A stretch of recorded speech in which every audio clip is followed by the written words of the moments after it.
오늘 취재 현장은 삼성전자하고 SK하이닉스 얘기 조금 해볼 텐데요.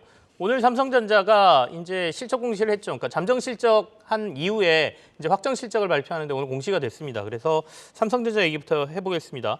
삼성도 이제 오늘 실적 공시 보니까 반도체 D램 흑자 전환에 성공했네요. 산업부의 정재훈 기자 나와 있습니다. 어서 오십시오. 네, 인사를 제가 빼먹을 뻔했어요. 얘기 들어보죠. 반도체 D램에서 흑자 전환 성공한 거 삼성전자부터 얘기할까요? 그렇습니다. 이제 SK하이닉스에 이어서 이제 삼성전자도 지난해 4분기에 D램 흑자 전환을 했습니다. SK하이닉스 같은 경우는 3분기에 D램 흑자 전환한 다음에 4분기에 전사 흑자 전환을 했지만 삼성전자 같은 경우는 4분기에 그러니까 D램 먼저 흑자 전환에 성공했다는 소식입니다. 일단 확정 실적 자체는 잠정 실적을 통해 공개된 것과 같이 4분기 매출이 67조 7천억 원, 그 영업이익이 2조 8천억 원을 기록했습니다. 네. 직전에 4분기와 비교하면 매출은 3.8% 정도, 영업이익은 34.4% 정도 감소했습니다. 지난해 연간 매출이 이제 258조 원, 그리고 연간 영업이익도 6조 5천억 정도로 나타났는데 이게 이제 2022년에 연간 매출이 300조 원을 넘었던 것과 비교하면 지난해 얼마나 이제 시장 환경이 안 좋았는지를 좀 간접적으로 유추해 볼 수 있습니다. 오늘은 이제 확정 실적 발표이기 때문에 구체적인 사업 부문별 실적도 공개됩니다. 아무래도 네. 가장 관심이 있는 게 반도체인데요. 반도체 부분은 이제 아쉽게도 4분기에 2조 1,800억 원 정도의 적자를 기록을 했습니다. 전체적으로 봤을 때는. 그렇습니다. 이제 잠정 실적 발표 전까지 적자 규모가 한 1조 원대까지 축소되지 않았을까라는 이제 전망도 나왔지만 2조 원이 넘는 적자가 좀 기록을 해서 수익성이 빠르게 개선되지는 않는 모습을 보였고요. 삼성전자가 이제 메모리 반도체 D램 부분에서는 흑자 네네. 전환을 했다고 합니다. 우리가 지금 인공지능 메모리들이 보통 다 D램 쪽이기 때문에 이쪽에서 수익성이 좀 개선된 것으로 보이고요. 또 이어진 이제 컨퍼런스 콜에서 방금 끝이 났는데 삼성전자가 1분기, 그러니까 올해 1분기에 반도체 전체 흑자 전환이 예상된다고 좀 강조를 했습니다. SK하이닉스는 이미 지난해 흑자 전환에 성공했는데 네. 삼성전자는 1분기에 이제 적자를 탈출하게 되면 사실 지난해부터 이어진 이 반도체 부진이 좀 종료된다라고 이렇게 볼 수가 있을 것 같습니다. 사실은 삼성전자 이렇게 실적 발표하면 주가가 좀 빠집니다. 오늘도 이제 주가가 좀 빠지는 상황이고 어쨌든 흑자 전환을 시장에서 좋게 해석할 수도 있겠지만 잠정 실적에서 어느 정도 예상을 했기 때문일 수도 있는 것 같고요.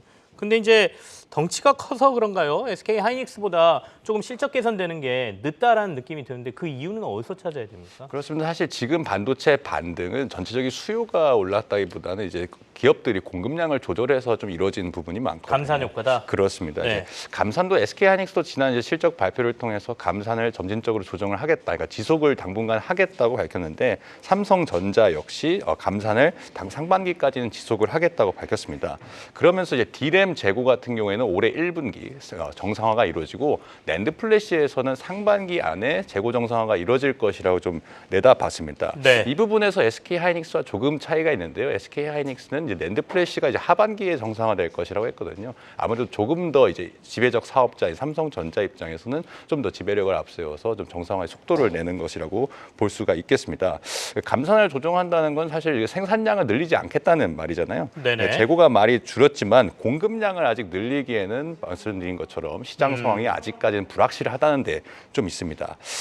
HBM이나 이제 인공지능 메모리 같은 경우에는 성장세가 그래도 꽤 좋습니다. 삼성전자가 이제 4분기에 고대역폭 메모리 HBM의 비트 판매량이 직전 해보다 3.5배 이상 증가했다면서 올해 상반기에 이제 5세대 제품이 양산을 준비하고 있는데 HBM3E를 상반기에 양산하겠다고 강조를 했습니다.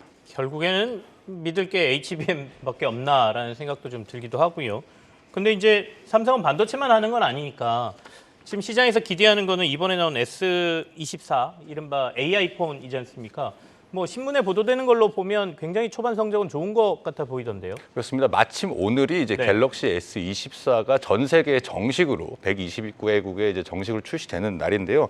국내에서 이제 사전 판매량이 좀 기록이 좀 좋았습니다. 네. 일주일간 121만 대를 기록해서 역대 갤럭시 S 시리즈 가운데 가장 높은 수치를 기록을 했습니다. 또 이제 한국을 제외한 사실 이제 인도나 이런 신흥국 시장에서는 프리미엄 스마트폰이 아직까지는 대중적이지 않은데 이곳에서도 좀 좋은 기록 기록을 나타내고 있는 것으로 보입니다. 스마트폰은 사실 지난해 삼성전자에서 유일하게 좀 수익성이 개선된 네네. 사업입니다. 다른 부분 다 좋지 못했는데 매출은 조금 줄었지만 영업이익이 연간으로 한 2조 원가량 늘어났습니다. 올해 이제 AI 스마트폰으로 이제 시장을 선점하면서 지난해 애플에게 뺏겼던 시장 점유율 1위를 탈환할지가 좀 기대가 되는데요. 네. 시장에서는 이제 점유율을 높이면서 올해 1위를 탈환하는 건 좀 무난할 것이라고 내다보고 있습니다. 삼성전자는 갤럭시 S24의 올해 이제 두 자릿수 판매 성장을 자신하면서 갤럭시 인공지능 생태계도 확산을 하겠다고 밝혔습니다. 국내는 이제 사전 판매가 121만 대가 잡혔다는 거고 해외 쪽도 굉장히 중요할 것 같은데 앞으로 해외 판매에 어떤 데이터가 나오려면 어느 정도 시점 돼야 돼요?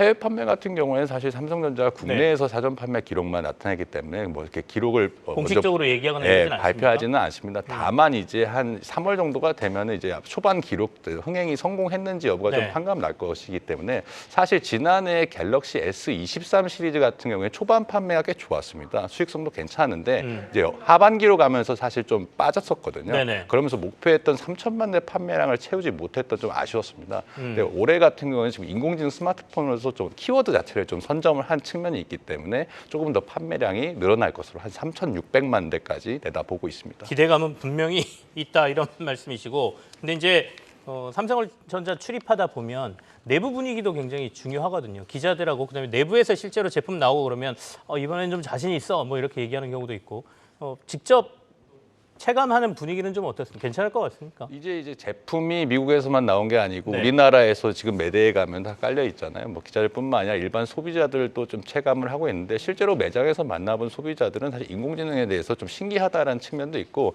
사실 그런 걸 떠나서 우리 일반 소비자가 더욱 체감하는 건 사실 네. 디자인이나 뭐 이런 부분일 텐데 뭐 디자인이 사실 변화가 별로 없어 보이지만 조금씩 아이폰과 갤럭시가 비슷해지고 있습니다. 그런 측면에서 사실 삼성전자에서도 젊은 고객들을 많이 사로잡기 위해서 노력을 네. 하고 있기 때문에 그런 측면에서 올해 제품이 좀 2030 세대를 중심으로 좀 판매량이 늘지도 주목할 대목입니다. 젊은 세대에서 아이폰을 버리고 과연 삼성으로 넘어올 것이냐 굉장히 민감한 문제입니다. 미래의 삼성이 계속해서 인기가 있을 것이냐고 연관된 문제이기도 하죠. 정재훈 기자와 함께 취재 현장 같이 얘기해봤습니다. 고맙습니다.